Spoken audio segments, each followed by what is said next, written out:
गिबि गिबियावनो नोंथांखौ बड'लेण्ड बुब्लियाव बरायनो लाबाय। नोंथांखौबो आं खुलुमनाय साबायखर बावनाय थाबाय। बड'लेण्ड बुब्लिनि साफ्रोमबो नायगिरि बा खोनासंगिरि निसिम आंनि रोजा रोजा अननाय आरो सिबिनायखौ बावहरग्रोबाय। जों खोनानो मोनदों जिहेतु NLFB आफादनिफ्राय जे नोंथांखौ दिनैनि गेजेराव बा दिनै नोंथांखौ बेनिफ्राय एरख'नाय जाबाय बिदि जों रादाब मोनदों आरो बेवहाय नोंथांखौ एन्टि अर्गेनाइजेसनेल हाबा मावनायनि थाखाय बा आयेन बेरेखा नैबे NLFBनि हाबा मावनायनि थाखाय नोंथांखौ बख'नाय जाबाय होननानै बिदि रादाब बिबुंसार दिनै होनायखौ नुनो मोनदों। बे समाव नोंथाङा मा बुंनो? एन्टि आफादनि एन्टि खामानि मावनाय होनोब्लाथ' बहुत गिदिर ना, बहुत गिदिर बाथ्रा बेयो। एन्टि आफादनि एन्टि मावनाय होनोब्ला माखौ बुंगोन? जायफ्रा आफादनि सुथुर बायदि हारिनि सुथुर बायदिहै सरकारजों लोगो नांनानै बा गुबुन गुबुन सुथुरजों लोगो नांनानै आफादखौ थेर बेथेर खालामनाय बा हारिखौ थेर बेथेर खालामनाय बे सिन्था सरजाजों खामानि मावो। बेखौसो आफादनि एन्टि खामानि मावनाय होननानै बुङो। गतिके बिथांमोना माबायदि आफादनि एन्टि खामानि मावदों मोजाङै बिजिरलायनानै सिन्था खालामालासिनो बुंनाय बायदि राव होननानै आं साननानै लायो। दा आं बिनि बेलायावहा बुङो जे आं मालाबाबो आफादनि एन्टि खामानि मावाखै। जिहेतु आफादा जोंजोंनो सोरजिजानाय। आं NLFBनिफ्राय खमैबो गैयाबाबो 20-22 बोसोर आं NLFBजों थै जिउ होनानै नांसोमबोनाय। आंनि न'खरनि, आंनि फेमिलि बा जोंनि समाजनि थाखाय जोङो गावखौ बावसोमबोबाय। आंनि न'खरनि सोद्रोमाफोराबो जथेस्थ' सेक्रिफाइस खालामबोबाय। दा बेखाय आं जे मैया दाखालि जोनोम मोननाय NLFBनि एन्टि खामानि मावगोन बेखौ आंनिफ्राय आं सानो माने आं बेबायदि मालाबाबो सानफेराखै आरो बेबायदि खालामफेराखै। आरो बिथांमोना जि भुल धारनाखौ लानानै बाथ्रा बुंदों बे बिथांमोननि थौले साननाय हनायजोंसो बेखिनि बाथ्राखौ बहनदों होननानै आं सानो आरो। जिहेतु काउन्सिलाव बेखौ डिसिसन लानानै बे हाबाखौ मावदों होननानै बुङो, थारैनो बेयो बेसेबांसो गनाय बा नोंथां डिसिसन लामारदोंमोन नामा बेफोरबायदि बा रायज्लायनायनि गेजेरजों नोंथांखौ बेहाय? काउन्सिलनि डिसिसन होनोब्लाथ' काउन्सिलाव गासिबो थाजोबनांगौ, गासिबो रायज्लायजोबनांगौ। मिटिं मोनसे, काउन्सिल मिटिं मोनसे जायोब्ला गासिबो एटेन्ड जानांगौ, गासैनिफ्रायबो खोनासंलायनांगौ। काउन्सिलाव जेसेबांखिनि मेम्बार्स दं, काउन्सिलनि जेसेबांखि बिबानगिरिफोर दङ बिथांमोना गासिबो थानांगौ। खिन्थु सोरबा खावसेया थानाय, सोरबा खावसेया थायि बेबायदि डिसकासना मालाबाबो काउन्सिलनि डिसकासन बा काउन्सिलनि डिसिसन होननानै मालाबाबो साननोनो हाया। आरो जि बाथ्राफोरखौ बिसोरो काउन्सिलाव रेजुलेसन लानाय होननानै बुंदोंब्लाबो आंखौ सावरायनो थाखाय बिथांमोना कल खालामनांगौमोन, आंखौ सोंनांगौनि प्रयजन दंमोन। आं मा आफादनि एन्टि मावदों, आं आफादनि मा गाज्रि खामानि मावदों, बेफोर गासैखौबो आंनियाव सोंनांगौ। आंनिफ्राय सोंनानै बुजिनांगौ बा बुजिनानै आंखौ डिसार्ज होनांगौ ना सासपेनसन खालामनांगौ, मा खालामनांगौ बेवहाय बिथांमोना खालामनो हागौमोन। खिन्थु बेबायदि परिबेसानो गैया। दा बेबायदि कुनु काउन्सिलनि डिसिसनै आंखौ डिसार्ज होदों बा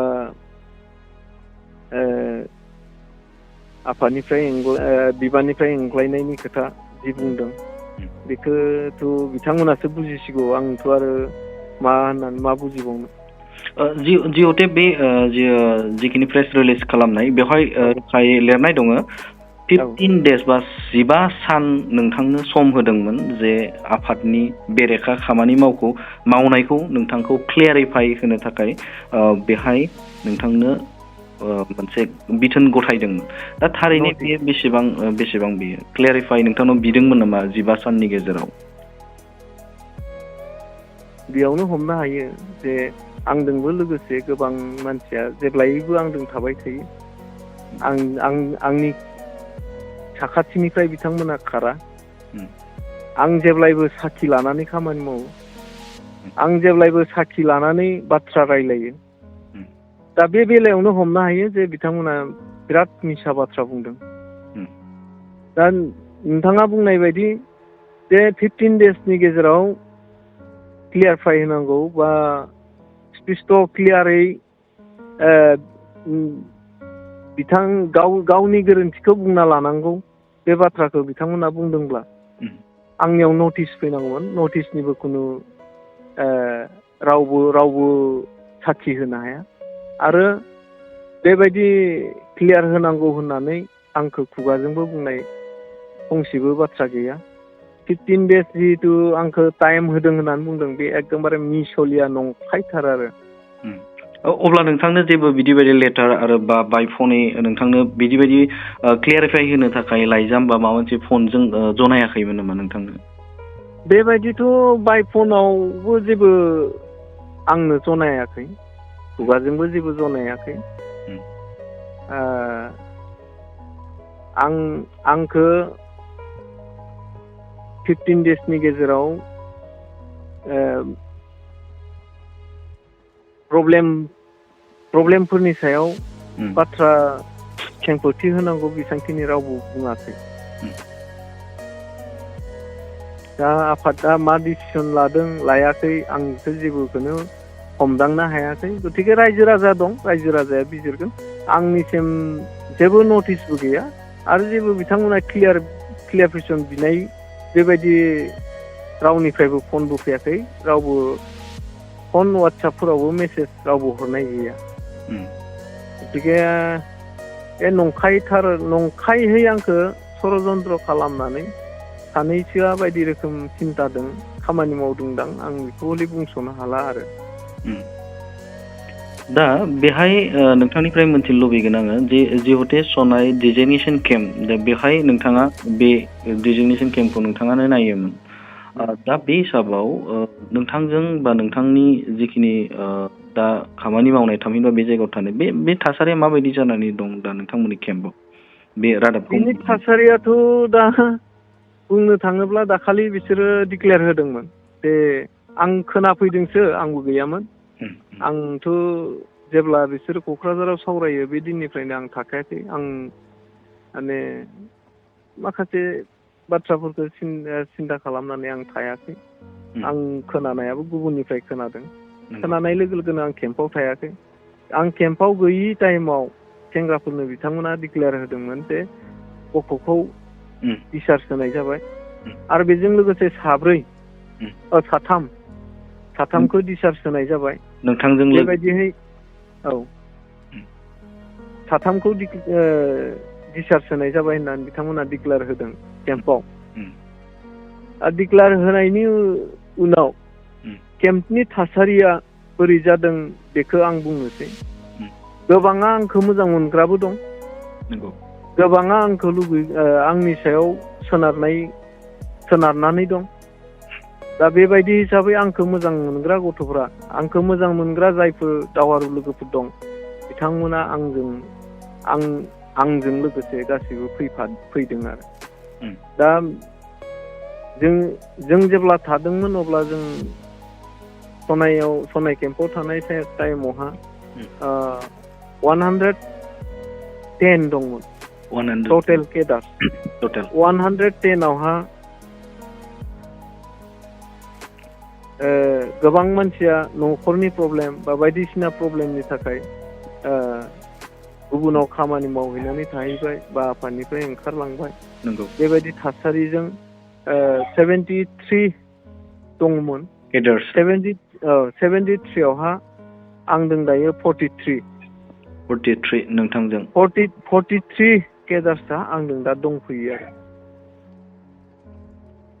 दा बे हिसाबै केम्पआव माबोरै थासारि जानानै दं माबोरै थासारिजों सोनारनानै दं आं बेखौ जेबो खबर गैया बेखाय आं बुंनो रोंनाय नङा बिनि बेलायाव जिहेतु अब्लानो नोंथाङा नैबे समाव दे NLFB जे आफाद बे आफादा बायनायनि मोनसे सम्भाबना दं नामा जिहेतु नोंथांजोंबो गोबां दैदेनगिरिफोरा दङ बे हिसाबै बायगोन नामा NLFB बायनायनि सम्भाबना होनोब्लाथ' गोरलै नङा बुंनायाबो दा जायफोर आंखौ मोजां मोना बा जायफोर लिडारफोरा आंजोंबो दंफायो नंगौ जों बिनिल' उदालगुरिनिल' जे उदालगुरिनिल' होननानैबो जों साननो हाया मानो होनब्ला क'क्राझार चिरां बाक्सा गोबां बे सोनाब साइडनिफ्रायबो गोबाङा जोंजोंबो दं नोंथांजों औ गतिके दा जुदि बिथांमोना बे डिसिसनखौ लाथारबायब्ला जोंबो जोंनि लामाजों जों खारथाय होनांगोन आफादखौ जोंबो जोंनि लामाखौ हमनांगोन जोंबो मोजां मोनसे आफादखौ दैदेनलांनो थाखाय स्ट्रेटेजि पलिसि बानायनानै जों सेक्सन महरैब्लाबो जों आफादखौ दैदेनलांनांगोन दा गतिके आंनिफ्राय बेल' जे बिथांमोना जि डिसिसनफोरखौ लादों माने गोरलैयै माने गथ'फोरा जेब्ला उन्दै समाव गेलेयो हाद्रि बालायाव बे हाद्रि बालायाव गेलेनाय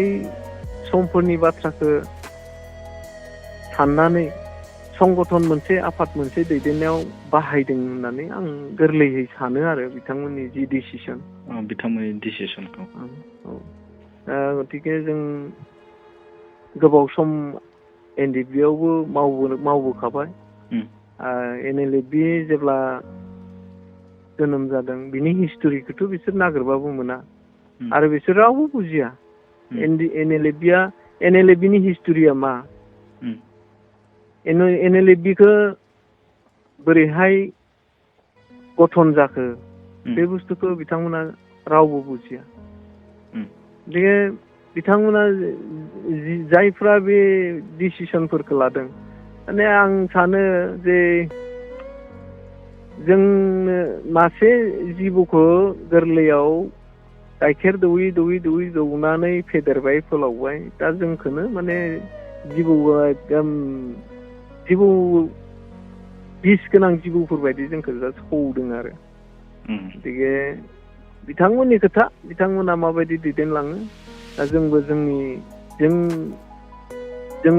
जेरैबायदि दैदेननांगौ जोंनि दैदेनलांनांगौखौ जोङो मोजां मोनसे स्ट्रेटेजि पलिसि लानानै जोङो आफादाव मोनसे नियम मोजां बेबस्था खालामनानै जों आफादखौ दैदेनलांगोन दा नोंथांनिफ्राय आं मोनथिनो लुबैगोन दा बे सोरनिबा षड़यन्त्रफोर दं नामा जे नोंथांखौ बे आफादनिफ्राय थामहिनबा NLFBनिफ्राय नोंथांखौ बख'नायनि सोरनिबाफोर नोंथाङा बेनि सायाव सोरबाफोर डाउटफोर दं नामा बा सोरबा नोंथांखौ षड़यन्त्र खालामदों नामा षड़यन्त्र हिसाबैथ' खोथायाथ' बुंनो थाङोब्ला गोबां गोलाव जागोन दा आं जेब्ला आं दा नोंथांनि सिगाङाव आं बे बाथ्राखौ बुंथ'ला जे आं सर्टलि बे फंसेल' बाथ्राखौ बुंगोन जे आंनि सायाव जुदि एसां गिदिर एलिगेसन लाबोदोंब्ला बाथाया ससियेल एक्टिभिटिसखौ जेरैबायदि लांदों बा हारि फोसाबनायनि थांखि लानानै हारि फोसाबनायनि मिजिङै बा हारिखौ जौगानायनि मिजिङै जिफोर सिन्थाफोरखौ बिथाङा लानांगौमोन बे हारि फोसाबनायनि बेलायाव माने बेर्थ जादों आरो हारि फोसाबनो ओंखारनाय मानसिया मोजां मोनसे सिन्था खालामनानै हारिखौ दैदेनलांनांगौ हारिनि थाखाय खामानि मावनांगौ बिथांनियाव बे माने मेन्टेलिटिया गैया आं बेखौ नुहुरदों मानो होनोब्ला दानि नैबे थासारियाव जोंनि जायगायाव जोंनि ओनसोलाव साधारन न'खर मोनसेयाब्लाबो बेहा मोनसे मोजां डिसिप्लिन दं, बेहा न'खर खुंनायनि मोनसे मोजां बेबस्था दं। न'खर मोनसेयाव मोजां जुदि डिसिप्लिनै जुदि न'खरखौ बेंलांनो हायाब्ला बे न'खरा थेर बेथेर जालांखायो, बायफ्लेलांखायो। गतिके दानि नैबे NLFBनि जि थासारि, माने न'खर मोनसे, जोंबो जिहेतु न'खर मोनसे, बे न'खर मोनसेयाव मोजाङै बेंनो, मोजां डिसिप्लिनै दैदेनलांनो बेबायदि बेबस्था गैया जानानै दं। गतिके बिथांमोन बायदि मानसिया हारिखौ माबायदि फोसाबलांगोन, हारिखौ माबायदि दालांगोन, बेवहाय साननांगौ गोनाङा बेनो जे दिनैनि डेटआव मोनसे केम्प, जिहेतु NLFBनि केम्प, गोबां डिसिप्लिनखौ लानानै खामानि मावलांनांगौ। बेयाव जौ जुवा ड्राग्सजों गफब होनानै गावनि इयुन जेनेरेसनखौ जौ जुवा गुबुन गुबुन समाजनि बेरेखा एन्टि ससियेल एक्टिभिटिसजों जि खामानि मावदों, बेवहाय माने आं सानो मोजां मोनसे हारिखौ गाइड होलांनो सिन्था सरसा खालामनाय दैदेनगिरि नङान्दां होननानैबो आं सानो आरो। गतिके दा नैबे आंनि बेलायाव जिफोरखौ बिथांमोना खालामबाय, जे आंनियाव सोङालासिनो जिफोरखौ खालामबाय, बे खालामनायाव आंहा रासिन सिन्ताया फैदों, आंहा रासिन साननाया फैदों। आं रासिन मोजां मोनसे सिन्ता लानानै आं आवगायलांनायनि जि आंनि सिन्ता, बेखौ आं मजबुतनिफ्राय मजबुत खालामलांनो आंहाबो मोनसे साननाया फैदों। गतिके बिथांनि साननाय बिथांनि मावनाय एक्टिभिटिसफोरखौ नुनानै आं जेब्लायबो हेंथा होबोखायो। गतिके आं सानो नैबे थासारिखौ बिथाङा मालाबाबो बोस्रांनानै लानो हानाय नङा, आरो संगठन हिसाबै मोजां मोनसे गाइड होलांनो हागोन, बेबो नंखाथारला होननानै आं सानो आरो। नोंथांनि उन बिबसनाया मा जागोन? नोंथांनि उनाव जिहेतु नोंथाङा बेनिफ्राय NLFB आफादनिफ्राय जिहेतु नोंथांखौ बोखारनाय जाबाय, बेनि उनाव नोंथाङा मा हाबा मावलांगोन, बा नोंथाङा माबायदि नोंथांनि जिखिनि केडारफोर दं बा नोंथांनि आखायाव दङ, दा बिथांमोनखौ लानानै माबायदि सोलिलांगोन नोंथां? आंखौ डिसार्सन होदों होआखै बिथांमोननि खोथा, खिन्थु आंजों लोगोसे जायफोर गथ'फोर दं, जायफोर दावहारु लोगोफोर दङ, बिथांमोनखौ लानानै आंबो मोनसे मोजाङै स्ट्रेटेजि पलिसि लानानै खामानि मावलांगोन, समाजनि मोजां खामानि मावना आगान सुरलांगोन। आरो प्लास जोंहा रुल्स दं, आफादनि रुल्सफोरखौ मोजाङै गोरा गोख्रों खालामलांनो जों नाजागोन आरो मावलांनो बोलो होगोन। आरो जों जिहेतु जोंहा दा काउन्सिल हिसाबै गैथ'वा, जों काउन्सिल मोनसे फर्म खालामनानै जों आफादखौ दैदेनलांनो थाखाय, आफादखौ रान खालामनो थाखाय जोङो डिसिसन लालांगोन। आरो बेयाव बेनो बाथ्राया फैखागोन अलरेडि, जे जों फेक्सन जाबाय, आरो जों फेक्सन महरैनो दिनैनि प्रेस रिलिजनि गेजेरजों बिथांमोनानो डिक्लेयार होखानाय बायदि जानानै फैखाबाय। खोब गोजोननाय थाबाय जे नोंथाङा जोंनो दान्दिसे सम फननि गेजेरजों नोंथांनि जिखिनि नोंथांनि सायाव एलिगेसन लाबोनाय, बेनि सायाव नोंथाङा खेंफोरथिबाय। जोबोद साबायखर थाबाय नोंथांखौबो गोजोननाय थाबाय बे हरनि समावहा बेबायदि आंजों मोजां मोनसे सम लानानै आंनियाव जिफोर बाथ्राफोरखौ सोंबाय, आंनिफ्रायबो गोजोनदों। आं बेखिनि बाथ्राखौ बुंनो मोननानै गोजोननाय थाबाय नोंथांनिसिमबो। Thank you. नोंथाङा सानाय सुनाय बेरामनि जेंनायाव दं नामा? जुदि नोंथाङा देहायाव सानाय सुनायजों भुगिनांगासिनो, अब्ला नोंथांनि थाखाय गोजोनथाव खौरां। नोंथांनि थाखाय दं SI निउर' थेरापि सेन्टार। बे थेरापि सेन्टाराव नोंथाङा गोरलैयैनो सानाय सुनाय बेरामखौ फाहामथाय लानो हागोन। ট্ৰিটমেণ্ট পাইছোঁ লগে লগে মোৰ মানে শৰীৰটো মানে একদম ফ্ৰী হৈ গৈছে। খোজ কঢ়াত খুব অসুবিধা আছিলে, চাইডটো মোৰ একেবাৰে মানে বহুত বেয়া আছিলে, মানে খোজকাঢ়িব মানে ভালকৈ পৰা নাছিলোঁ। ইয়াত মোটামুটি 3 দিন আহিয়ে মই ভালকৈ খোজকাঢ়িব পৰা হৈছোঁ। सिं सानाय, आफादावरि सानाय, मोदोम जरा सानाय, आइजोफोरनि जेंना, खर' सानाय बायदि बायदि बेरामखौ बे सेन्टाराव फाहामनाय जायो। एसआइ निउर' थेरापि सेन्टारा चिरांनि बेंटल सापागुरियाव दं। बे सेन्टाराव थानानैबो फाहामथाय लानो हानायनि सुबिदा दं। जुदि नोंथाङाबो फाहामथाय लानो लुबैदोंब्ला नैबे मबाइल नम्बर 7620160459 नङाब्ला 9476977956 आव थोंजोङै जगाजग खालामनो हागोन।